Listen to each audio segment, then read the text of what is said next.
Hello guys, in this video I am going to show you how to use the details function on your selfies on the AirBrush application, meaning that you can enhance particular facial features or other details on your picture. But first I just want to mention, don't forget to subscribe to my channel, because at 10,000 subscribers I am going to show you my whole YouTube revenue statistics and growth strategy, how to make money online. So let's jump into it. First of all, open the application on your phone, then tap on the camera icon to take a picture with your phone, or to the library button to select a photo from your gallery.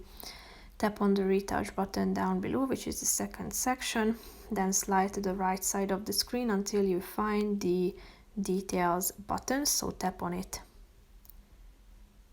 After that you should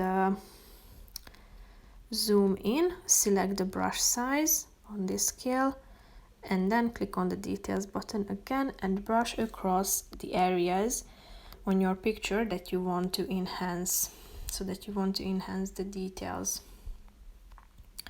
If you want to set it back to the original